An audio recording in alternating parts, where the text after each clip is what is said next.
Buenos días y bienvenidos a este su programa Consulta con el Doc. Este es un programa en el cual yo le explicaré conceptos que debe saber sobre diferentes temas de salud, enfermedades, cómo prevenirlas, cómo detectarlas y qué hacer si ya las tiene. Alguien me podrá decir, bueno, pero ¿y entonces no va a estar dando consultas? Sí, la verdad sí, porque el 90% de mi consulta diaria es educación al paciente. Lo que verdaderamente ayuda a un paciente a entender su enfermedad, cuidarse y hacer algo correctamente al respecto es conocerla, saber información sobre ella. Y el tema de hoy no es la excepción. Hoy voy a estar hablando de la prediabetes. Estoy seguro que todos hemos escuchado de la diabetes, el azúcar en la sangre. Es una enfermedad, la verdad, catastrófica, difícil, crónica. Por lo general, a la persona que se le diagnostica va avanzando de forma, unos más lentos que otros más rápidos que otros. Entonces, la importancia de conocer la prediabetes, como su nombre lo dice, el momento antes de llegar a ser diabético, es muy importante. ¿Por qué? Porque incluso décadas, estamos hablando de 10, 15, 20 años antes de que alguien sea declarado diabético, puede ya ser prediabético. Muy probablemente a más de algún televidente en alguna consulta se le ha dicho, mire, usted está en prediabetes, sus valores de laboratorio están ahí más o menos, pero no se preocupe que todavía no es diabético, está en prediabetes. Ese es un error que lastimosamente se comete algunas veces porque se le resta importancia a la prediabetes. La prediabetes es igual de dañina que la diabetes en el sentido de que en ese momento, aunque no se cumplen los criterios de más de 126 de azúcar en ayuno, más de 6.5 de hemoglobina glucosilada, aún antes de cumplir esos criterios, ya el azúcar está causando daños en todos los tejidos, en su cerebro, en sus ojos, en su corazón, en su hígado, en sus riñones, en todos los nervios de todo su cuerpo, en todos los vasos sanguíneos. Es por eso la importancia de saber sobre la prediabetes. Incluso la prediabetes está presidida por otra condición que se llama resistencia a la insulina, de la cual hablaré en otro programa. Ahorita enfoquémonos en la prediabetes. ¿Por qué le di más importancia a la prediabetes que la resistencia a la insulina? Porque lastimosamente existe una enorme cantidad de gente hoy en día que anda caminando de lo más tranquilo, no siente nada, no tiene ningún síntoma, ningún dolor, ninguna molestia y ya cumple los criterios de prediabetes. Como estaba mencionando hace un rato, si desde el momento en que ya cumplimos criterios de prediabetes, les acabo de mencionar que ya sus órganos están sufriendo, ya este exceso de azúcar, que es uno de los elementos, está causando daño a sus tejidos, pero no siente nada, mi pregunta es ¿por qué esperar? ¿Por qué esperar a cuidarse hasta que ya me suba, hasta que ya me digan que soy diabético y me voy a poner a dieta? Hasta que ya sea diabético voy a empezar a hacer ejercicio. Eso es un error que lastimosamente mucha gente comete. Vemos en pantalla las estadísticas, son millones y millones y millones de personas, mejor dicho, miles de millones de personas a nivel mundial que cumplen criterios de prediabetes. Quiere decir que son personas que no están lo suficientemente avanzadas en la enfermedad como para sentir algo, pero ya hay una normalidad, ya hay una serie de cosas que no se están dando bien en el cuerpo y lastimosamente en el mundo occidental, en América, en nuestro continente, en nuestra región, hemos venido adoptando desde hace varias décadas muchas costumbres dietéticas, muchas costumbres de sedentarismo que nos hacen cada día más propensos, a pesar de que por nuestra genética mezclada, mestiza, pues no tenemos las mismas vulnerabilidades que, por ejemplo, ciertos europeos, países del norte como Estados Unidos y Canadá. A pesar de que nuestra genética es bastante resistente, aún así está causando estragos. Cada día hay más gente con sobrepeso, cada día hay más gente con enfermedades crónicas desde muy temprana edad. Hace un par de generaciones era rarísimo escuchar que a alguien le diera un infarto, le diera un derrame, le amputaran una pierna, quedara ciego, estuviera en diálisis, y lastimosamente a medida pasa el tiempo eso se vuelve más y más común. Entonces, sin ánimo de sonar como disco rayado, muy importante saber qué es la prediabetes. Si nosotros no ponemos atención a nuestra dieta, si nosotros comemos lo que sea, a la hora que sea, en las cantidades que sea, si no somos activos físicamente, somos bastante sedentarios, especialmente si nuestro trabajo no requiere actividad física, estamos sentados en un escritorio la mayor parte del día, después de eso llegamos a casa a sentarnos a ver televisión o algo por el estilo. Todo eso son factores que nos van a ir empujando hacia la condición de la cual estamos hablando el día de hoy, que es la prediabetes. ¿Qué es lo que sucede? El cuerpo normal y sano tiene la capacidad de recibir la comida, que puede ser ya sea proteína, que por lo general pensemos en proteína como el tejido o músculo del animal, un tejido animal, la grasa, todos conocemos la grasa, ya sea de forma sólida o de forma líquida. Para fines prácticos, todo lo demás que consumimos que no sea un tejido animal y que no sea pura grasa, es carbohidrato. Entonces, ¿qué es lo que hace nuestro cuerpo? Nosotros comemos. Cuando la comida llega al intestino, el cuerpo detecta qué proporciones hay de grasa, qué proporciones hay de proteína y cuánto hay de carbohidratos. En respuesta a los carbohidratos y la proteína, pero mucho más el carbohidrato, el cuerpo produce una sustancia que se llama insulina. El cuerpo nuestro naturalmente produce insulina. ¿Qué es lo que hace esta insulina? Cuando el intestino absorbe los carbohidratos y estos se convierten en azúcar en la sangre, entre muchas otras funciones, viene la insulina, agarra este azúcar en la sangre, la mete a las células de diferentes partes del cuerpo para que esas células logren usar este azúcar como combustible, como gasolina. ¿Cuál es el problema? Llega un punto en que esta maquinaria empieza a no funcionar correctamente. Ahorita en pantalla vemos los factores que nos aumentan o nos predisponen a llegar a la prediabetes, y si no hacemos nada y seguimos, pues la diabetes como tal. Tenemos, por ejemplo, la obesidad, tenemos la edad. A medida pasa el tiempo, pues el cuerpo se va deteriorando en cierto grado. El sedentarismo que mencioné hace poco, el no hacer ejercicio, y muy importante en las mujeres, el haber presentado diabetes gestacional durante el embarazo. Entonces, ¿qué sucede? Cuando nosotros comemos demasiado carbohidratos, el cuerpo tiene que producir una enorme cantidad de insulina. Una forma muy simplista de pensar en qué es lo que hace la insulina. Básicamente pensemos en la insulina como una llave. La insulina abre la puerta de la célula y mete la glucosa, el azúcar, para que ésta sea utilizada como combustible. ¿Qué es lo que pasa si agarramos una llave y la metemos, usamos y sacamos, metemos, usamos y sacamos 100.000, 200.000, 300.000 veces en un solo día? Vamos a dañar el llavín y va a dejar de funcionar esta llave.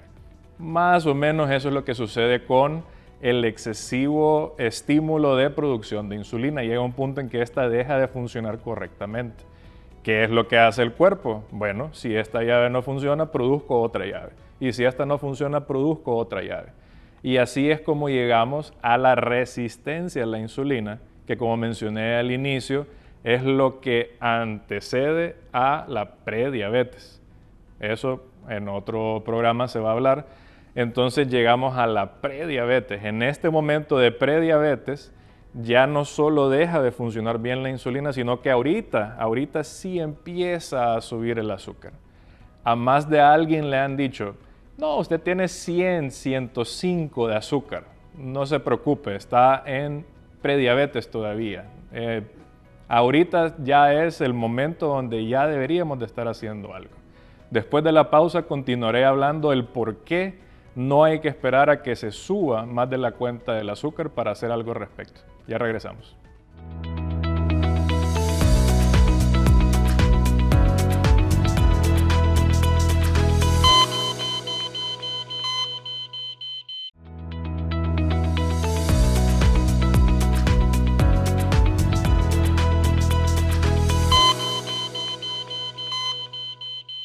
Antes de la pausa estaba mencionándoles los valores del azúcar en la sangre. A más de alguno le ha sucedido que se hace una serie de exámenes, llega a consulta y usted mismo ve el número 100, 110, 100, lo que sea, poquito más de 100. Y llega asustado donde el médico y su médico muy probablemente le dijo, no se preocupe, hombre, si todavía no es diabético, está en prediabetes, cuídese, haga ejercicio y coma bien. Pero no le explica qué es haga ejercicio y coma bien, o sea, eso no es una explicación. Si recuerdan, al inicio del programa mencioné que esta es la forma en la que yo doy consulta. La mayor parte de mi consulta gira en torno a la educación al paciente, por eso mismo que les acabo de mencionar. Muchos colegas lo único que hacen es leen sus estudios, le hacen el diagnóstico acertado, le dan su receta acertada dentro de las guías y les mencionan esa frase de esa oración, haga dieta y ejercicio, sin darse cuenta que eso es fundamental para el manejo de enfermedades crónicas tales como la diabetes y por ende tales como la prediabetes. ¿Qué es lo que sucede? Les mencionaba en el bloque anterior que muchísimo antes de que a alguien le salga el azúcar disparada en 150, 200, 200 y pico, décadas, 10, 15, 20 años antes, ya la tiene alterada. Aunque no les parezca o aunque no esté dentro de los rangos del laboratorio, 90 ya es un azúcar que no es normal. Desde ese momento ya alguien es prediabético. Mucho antes de eso, jóvenes, adolescentes, 20 y pico de años, pueden tener incluso 80, 85 de azúcar. Puede que ellos estén en resistencia a la insulina, tema para otro día. Entonces, si alguien tiene alguna consulta sobre este tipo de parámetros, que yo sé que son un poco confusos, en pantalla tenemos el número del estudio, porque estoy casi seguro que más de alguien tiene una duda sobre el tema y pues con gusto se le evacuaré. Si tenemos una llamada, ok. Hola, doctor, buenas tardes. Muy buenas, cuéntame, ¿en qué le puedo ayudar? Y es de que mi azúcar está en 105 y me dijeron que yo no soy diabético. Entonces, que no ocupo medicamentos, no sé qué hacer en ese caso. Muchas gracias por su respuesta. Con gusto, con gusto. Bueno, casualmente eso es exactamente lo que estaba mencionando ahorita. En el caso de la persona que acaba de llamar, su valor es exactamente 105. Nuevamente no cumple criterios de diabetes, no llega al 126 en ayuno de diabetes.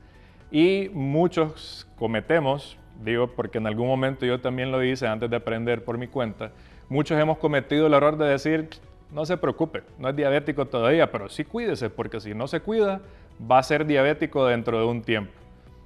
Eso no es suficiente, o sea, hay que explicarle al paciente en qué consiste cuidarse. No le dieron medicamentos, me extraña, pero me alegro. ¿Por qué me extraña? Porque se nos ha enseñado, por no decir adoctrinado, que todo se resuelve con pastillas. Enfermedades crónicas se resuelven con pastillas y eso muy rara vez es el caso. ¿Qué es lo que sí tiene que hacer? No buscar una pastilla, aprender a comer. Este puede ser un tema entero para un programa, pero básicamente, procure comer comida de verdad. ¿Qué es comida de verdad? Si usted va a comer algo que viene preempacado en bolsa, en lata, en caja o en algún tipo de empaque plástico con una etiqueta, con una lista de ingredientes que ni puede pronunciar, téngalo por seguro que eso no es comida de verdad. Busque comer frutas, verduras y productos animales. Busque que su comida sea algo que usted cuando lo agarre pueda decir, ah, esto es una cebolla, esto es una zanahoria, esto es lechuga, esto es un huevo, esto es pollo, esto es res. Esa es comida de verdad. Con que usted haga solo ese primer paso, sin necesidad de otros detalles que yo usualmente doy en el transcurso de hasta 1 hora en la consulta a mis pacientes, créame que le va a hacer una gran diferencia y le va a hacer de mucho beneficio. Lo segundo que tiene que dejar de hacer, por el amor de Dios, si ya su azúcar se acercó y pasó de 100, es dejar de consumir calorías tomadas. Acostúmbrese a tomar agua y café negro. Deje de contar. Si logra hacer eso, eso va a ser otra enorme ayuda. Entonces, para la persona que acaba de llamar, me alegro que no le dieron medicamentos, porque mucha gente se confía, no, ya estoy tomando la pastilla, entonces no importa si no como bien, no, ya estoy tomando la pastilla, no importa si no hago ejercicio. Ninguna enfermedad crónica se resuelve por completo o de forma correcta con una pastilla. Así que si alguien tiene alguna otra pregunta relacionada con los valores, ahí está el número en pantalla y con gusto le atenderé su llamada. Les estaba mencionando, y probablemente más de alguien le va a asustar, que 90, que 80 y pico no es normal. Y en efecto no es normal. Una persona completamente sana debería andar el azúcar en ayuno tirando a los 70. El año pasado me llegó una paciente al consultorio, 43 años, joven, el azúcar pasando de 300. Ya le querían poner insulina. La verdad que no podría argumentar de que no cumple los criterios para insulina, pero noté que ella es joven y sana y pues hay mejores alternativas. Tenemos otra llamada al aire, vamos a ver. Buenas. Hola. Buenas, dígame, ¿en qué le puedo ayudar? Hola, doctor. Fíjese que en mi caso el azúcar me sale en 90. Ok. Lo único que tengo alto son los triglicéridos en 250. En mi Ok. caso soy prediabética. Sí, lastimosamente sí. Y ahorita mismo le voy a explicar por qué. Cuando el azúcar llega a 90, como les estaba mencionando, ya hay una alteración. Para hacer el diagnóstico formal de prediabetes ocuparía otros criterios y obviamente verla en físico, pero hay un dato muy importante que me acaba de dar, los triglicéridos por las nubes. Mucha gente dirá, bueno, los triglicéridos son grasas y muchos pacientes me lo dicen. No sé por qué no me bajan los triglicéridos y no sé por qué me subieron los triglicéridos si no como nada frito, si todo lo como a la plancha, sancochado, no consumo grasa, doctor Mes. Y los triglicéridos no me bajan. Déjeme contarle que los triglicéridos como tal los produce el hígado a partir del exceso de carbohidratos, así como le escuchó. El hígado produce triglicéridos a partir del exceso de azúcar y carbohidratos. La inmensa mayoría de los triglicéridos que circulan en la sangre no vienen de la grasa que uno come, de la grasa que uno ingiere. Entonces, en el caso de la persona que acaba de llamar, como les había mencionado hace un momento, 90 ya no es algo normal. Alguien completamente sano metabólicamente debería andar como en 70. Puede que no cumpla todos los criterios si le hago otros estudios, pero para fines prácticos 90 y 200 y pico de triglicéridos, sí, lastimosamente sí, ya es prediabética. No es para alarmarse, no es para echarse a morir, no es para salir corriendo a 10 consultas para que le den 10 medicamentos, no, todo lo contrario. Es momento de empezar a hacer lo que les estaba mencionando, cambiar los hábitos alimenticios. Con que dejemos de comer un exceso de carbohidratos, que no solo es el azúcar que le ponemos a la limonada, por ejemplo, o no solo es el dulce del postre, el exceso de carbohidratos en forma de pan, de tortillas, de arroz, de pasta, de guineo, de remolacha, todas esas verduras y granos y todas esas cuestiones tienen carbohidratos. Recuerden, para fines prácticos, o un producto animal, músculo, huevo por ejemplo, proteína, grasa, la pura grasa como la conocemos, ya sea líquida, semisólida, sólida, o lo demás, lo que no cabe entre esas dos categorías es carbohidrato. Entonces, para la paciente que acaba de llamar, ¿qué es lo que debe dejar de hacer? Tomar calorías, solo agua, café negro. Es un poco aburrido, es un poco tedioso, pero una vez uno se acostumbra y va a ser una enorme diferencia. ¿Qué es lo segundo que tiene que dejar de hacer? Como les había mencionado anteriormente, consumir cosas que parecen ser comida, pero no son comida. Si viene preempacado, si tiene una lista de ingredientes exóticos que no puede mencionar, probablemente no le está haciendo ningún bien. Y ya para detalles más específicos sobre alguien como quien llamó, pues ya obviamente tendría que verlo en persona, pero con que siga esos dos lineamientos le va a mejorar enormemente los triglicéridos, porque no es la chuleta de cerdo frita en la propia manteca de cerdo, eso no es lo que le subió los triglicéridos.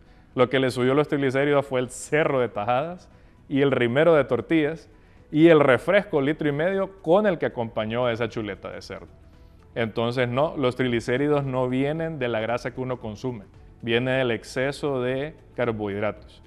Y aunque no lo crean, las frutas no son malas. Simplemente las frutas en un cuerpo que no está metabólicamente sano, sube los triglicéridos, aunque no lo crean.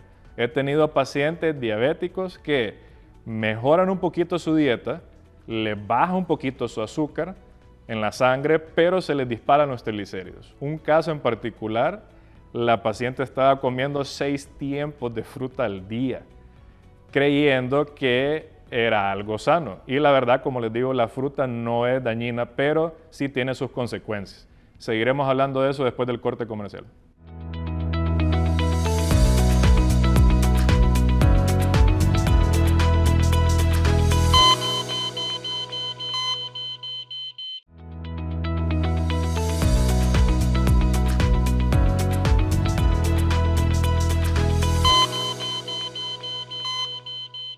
Continuando con el tema de la fruta, no se asuste, la fruta no es mala. Claro, todo depende de quién la está consumiendo. ¿Cuál es el problema con la fruta en particular? Las frutas tienen un tipo de azúcar que se llama fructosa, no es glucosa. Entonces, nuestro cuerpo no está diseñado para utilizar la fructosa como una fuente de energía. Eso quiere decir de que no podemos comer una fruta y eso que uno consume directamente, la célula del cuerpo la utiliza como energía. Obviamente es un poco más complejo que eso, pero para fines prácticos tienen que saber que la inmensa mayoría del azúcar que contienen las frutas se va directamente al hígado y el hígado con la fructosa tiene básicamente una opción, convertirla a triglicéridos. Entonces, ¿qué quiere decir esto? Para mis pacientes diabéticos y prediabéticos, yo lo que les digo es que en la medida de lo posible, lo que les conviene es evitar las frutas. No es que nunca la van a volver a comer, pero deberían de evitarlos. ¿Tenemos otra llamada? Aló, buenas, doctor, un placer saludarle. Buenas, igualmente. Una consulta, a mí, yo soy prediabético, me recetaron una pastilla, porque no me acuerdo el nombre, es así, blanca y grande, me recetaron solamente eso, pero no sé si necesito más medicamentos. Muchas gracias, doctor. Con gusto, ahorita mismo. Bueno. La pastilla que le recetaron a quien acaba de llamar es la típica pastilla que se receta tanto para la prediabetes como para la diabetes inicialmente. Muchos ya han de saber de cuál se está hablando, no hace tanta diferencia que la mencionen, la verdad. ¿Cuál es mi problema en particular con esa pastilla? Sí tiene sus funciones, pero esa pastilla me contrarresta los beneficios que me da el ayuno como parte del manejo para las enfermedades metabólicas crónicas. Yo a todos mis pacientes, créanlo o no, sin importar la edad, tengo pacientes de casi 90 años que están haciendo cierto tiempo de ayuno, tengo pacientes con insulina que están haciendo ayuno, a todos mis pacientes yo les pido que hagan cierto tipo de ayuno, cierta cantidad de ayuno. Mi problema con esa pastilla en particular, la típica grandota blanca que mencionó quien llamó, es eso, que me contrarresta los beneficios del ayuno. Entonces, si alguien está tomando esa pastilla, no le estoy diciendo que la deje de tomar, simplemente tenga por entendido de que no es una solución, no es una pastilla mágica, siempre lo más importante va a seguir siendo la dieta y obviamente el ejercicio. Pero ahí ya sería decisión suya. Si usted está dispuesto a cambiar radicalmente la forma en la que come, incorporar cierto grado de ayuno e incorporar ejercicio, si usted fuese mi paciente, lo primero que le haría sería quitarle esa pastilla. Nuevamente, no es que la pastilla no funcione, no es que la pastilla sea mala, pero no es la forma en la que yo doy ese manejo. Entonces, sí, la pastilla sí le va a hacer algún bien, le va a dar algún beneficio. Yo no le daría ni sería lógico darle otra pastilla en la etapa en la que está y nuevamente como disco rayado lo más importante es la dieta y el ejercicio. Somos lo que comemos y el 90-95% del éxito en enfermedades crónicas metabólicas es la dieta. Ahora, hay quienes preguntan, ¿y por qué yo, que no estoy exageradamente gordo o gorda? ¿Y por qué yo, que más o menos hago ejercicio? Incluso un paciente me llegó diciendo que tenía un mes de haber corrido una maratón completa. Mis respetos, porque yo no puedo. Me dice, ¿y por qué yo soy prediabético? Si yo más o menos me cuido y yo hago ejercicio. ¿Y por qué fulano que pesa el doble que mí no hace ejercicio, come por la 20, no llega a 100 de azúcar? Bueno, sí hay múltiples factores, es una enfermedad multifactorial, tiene que ver la parte genética, tiene que ver la parte ambiental, la parte de nuestros hábitos. Lastimosamente no hay mucho, mejor dicho, nada que podamos hacer directamente sobre nuestra herencia, sobre nuestra genética. Entonces hay que enfocarnos en lo que sí podemos cambiar, que esos son nuestros hábitos, nuestra alimentación, nuestro sedentarismo, o sea, el no hacer ejercicio físico. Todo eso sí está en nuestras manos y es, repito, el fundamento del manejo. Ahora, para terminar ya, ¿quiénes deberían de evaluarse? ¿Quiénes deberían de estar chequeándose y qué tan seguido? En corto, todo mundo, aunque no tenga un sobrepeso importante, aunque no tenga ningún síntoma, es más barato estarse evaluando una vez al año o cada 2 años, aunque usted tenga 20, 25, 30, se vea relativamente sano, se sienta relativamente bien, créame que la mayoría de la gente se lleva sorpresas. Sí, siempre hay algún tipo de mejora que podemos hacer y sale mucho más barato una evaluación preventiva y cambios en el estilo de vida que esperar a que ya tengamos la enfermedad completa con todos sus síntomas, con todas sus consecuencias y ya estemos queriendo apagar incendios. Es mejor prevenir que se dé el incendio, que es la enfermedad. Entonces, con esto, pues espero que les haya sido de mucho provecho el programa de hoy. Recuerden que seguiremos todas las semanas haciendo esta dinámica, educándolos sobre temas de salud muy importantes, recibiendo sus llamadas para esclarecer sus dudas sobre el tema que se esté tratando. Y pues, nuevamente, este es el 90-95% del éxito, este es el 90-95% de la consulta. Así que estamos para servirle en este su programa Consulta con el Doc.